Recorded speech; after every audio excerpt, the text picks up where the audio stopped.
So the recent dev stream that they just did, they went over everything regarding the entire kind of cosmetic rework system that they're talking about, which includes shipments, includes re-adding the cosmetic vendor to the game, basically, and then I'm also going to kind of throw in some small stuff that they've shown about Spider-Man this week. But I'm going to go over all the stuff that they talked about. So if you enjoyed this video, feel free to like and subscribe for future Marvel content. So first, we'll talk about the main thing with this cosmetic rework system, and that is the shipments, which they've already talked about previously before.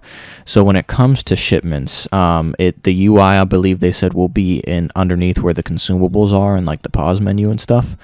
So you will be able to see everything that's in a shipment before you buy it. So you will see exactly what you're getting. There is RNG obviously involved because what's inside the shipment is random. But it's not totally bad because it's not like you don't know what you're getting. It will show you every single time what you're getting. So the pool of shipments, so basically meaning what all of the cosmetics that the shipments can pull from, that pool will reset every single month. So there will be a certain amount of cosmetics that shipments pull from every month, and it'll be reset and swapped out monthly. Some will transfer over, so there will be some kind of repeats, but they also said some won't repeat, but they'll maybe be on like a rotation every other month or something like that. So each shipment will cost about 500 units, which they had mentioned previously. So on the right-hand side of the shipment UI, it will show all the possible stock that could be obtained from the shipment pool, aka for that month. Basically, when it says it's showing the entire stock, it's showing what the shipment can pull from. So it's showing everything that you could possibly get that could be randomly put in a shipment. So, and then every month there will be a specialty shipment cosmetic that has a chance of being obtained in any of the shipments, but you are guaranteed to get the specialty cosmetic after you buy 100 shipments. So you could always have a chance to get it from any random shipment, but you are guaranteed to get it if you make sure to buy 100 of the shipments. And they also, so kind of going off this as well, so they did say the first new specialty cosmetic looks like it will be an Iron Man skin that's going to be called his Wakandan stealth outfit. And I actually like how this looks a lot. They said straight up that the specialty cosmetic that's earned every single month will not be like a simple recolor. Like, it will be a unique outfit that is going to be worth getting.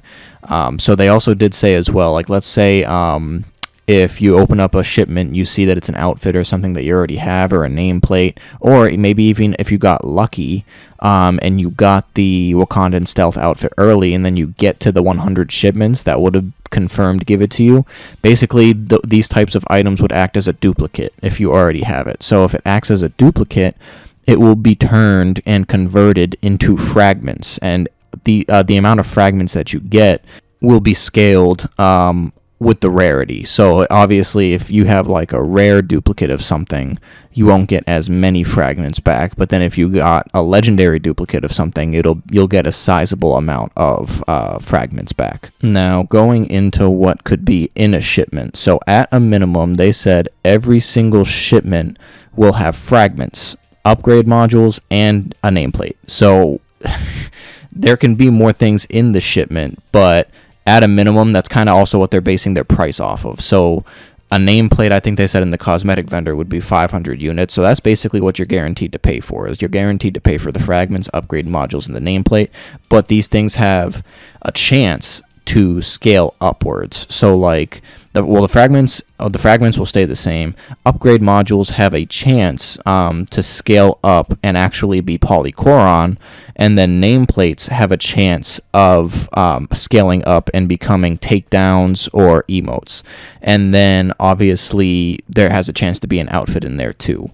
Now, they did also confirm, because I think I had mentioned this before, well, not this specifically, but I think I had said before that I remember them saying that you would be able to potentially earn marketplace cosmetics in shipments. So they've gone back and they said that's not going to be the case. You will not be able to work towards earning marketplace cosmetics from shipments. And the main reason being is because of the backlash that they received for the consumables. So they want to make a clear line of making things that are purchasable, like making sure that things that are purchasable would not be able to be obtained, and then making it so things that are purchasable aren't going to be able to be earned. There wants to be a fine line, because if there were things that were purchasable in the marketplace that were also able to be earned, then people would have a sense of, well, people with just money can go and buy it outright, and then that would kind of quote unquote put them at an advantage over the people who would have to earn it. I personally don't agree with that, because again, it does nothing for stats, number one, and number two, it's not a PvP game, it's a PvE game. That's personally where I stand on that. I'm not going to necessarily judge this decision otherwise, because it makes sense. They want to draw that fine line where if it's earnable, it's not purchasable, and if it's purchasable, it's not earnable, period. So I respect that. However, they did say as well at the end, they were asked if exotics would ever be made into earnable specialty cosmetics, so like, you know, the thing that you need to buy 100 shipments for and that you have a chance for, and their response was to keep your eyes peeled. So that does kind of confirm, not necessarily my MCU outfits or not, I don't know, but there might most likely be exotic rarity skins that will become available as the specialty item for people to earn. So that is definitely a good decision in my opinion, especially if they're really good exotic skins, because it just gives people something to earn in-game and work towards, and gives them a reason to play. They also did confirm that Spider-Man outfits will not be available in shipments due to the exclusivity of Spider-Man being only on PlayStation. So they didn't want to, like, you know, make things different for the shipments between Xbox and PlayStation, I guess. So they will be adding shipments as well as a reward to the daily mission chain, which I believe is it's either called Rise and Shine or Rise and Grind. I honestly forget, but this will allow you to at least get one free shipment every single day that you complete this mission chain. However, you must redeem this kind of free shipment. It's kind of like a voucher. You want to redeem this free shipment voucher before the day resets the next day. Otherwise, it's going to be gone. You're going to lose it. So as soon as you get it, you want to make sure you use it. So they also did say, if you choose to not buy a shipment that day, the shipment will reset every day at the daily reset time. However, every single time you buy a shipment, the next shipment will be a completely different one. So that basically means, in theory, if you had the units, you could buy all 100 shipments in a row for that specialty item reward, because every single time you buy a shipment, the shipment changes from the one that you just bought. It's always going to be different after you buy it. But if you kind of are saving units and you don't have that many units and you see the shipment and you already have like everything in the shipment, then you can just wait until the next daily reset and it'll change on the next day. So then they obviously talked about the update to the cosmetic vendor, which was kind of not necessarily lacking, but the main thing about the cosmetic update is the shipment part. But they showed it off a little bit. So for the most part, it looks pretty much the same. Obviously, from aside the fact that they're going to be adding new cosmetics to it, like new skins and stuff. But there also is kind of a little bit of change to the specialty item slots at the bottom. So before, there were 4 slots at the bottom for specialty items, and there still are 4 slots. However, they basically said to make it so, like, because the way it was before, and I can relate to this, it's like if you couldn't afford something in the specialty item slot, you would be like, well, I need to try to farm all these units to get it, otherwise I don't know when it's going to be there again. So they're doing away with that type of unknowing when the next cosmetic will be there again. So basically every single month there will be a pool of specialty items from the cosmetic vendor, kind of just like how the shipments reset every month. So there will be 8 specialty cosmetic items every month for the cosmetic vendor. And basically what'll happen is 4 will be there 1 week, and then at the weekly reset, the other 4 that weren't there the previous week will be there for the next week, and it'll basically rotate each set of 4. So there'll be 2 sets of 4 to make 8 specialty cosmetic items total. So there will be 1 set of 4 1 week, the next set of 4 the next week, the previous set of 4 the next week, and so on. It'll keep on flipping those sets of 4 until the pool of specialty items for the cosmetic vendor changes the next month. So it'll change every single month.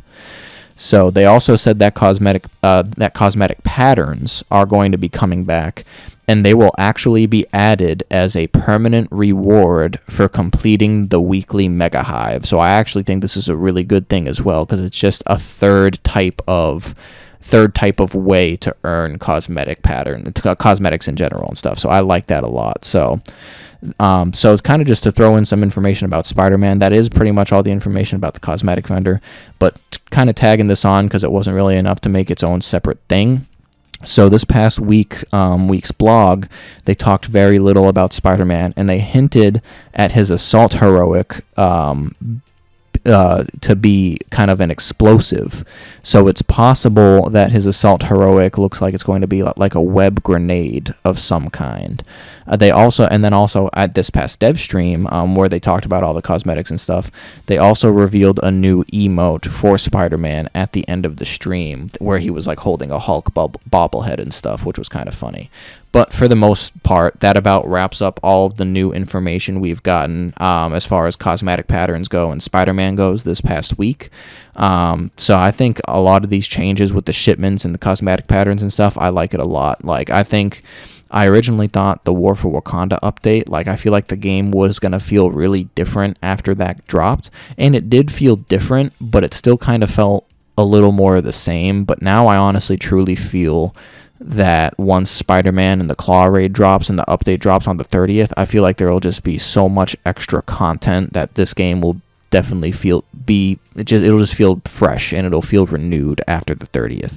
So if you enjoyed this video today, feel free to like and subscribe for future Marvel content. Comment down below if you think that these changes to the cosmetic patterns, vendors, and all that stuff in the shipments are a good change, and I appreciate you for watching the video.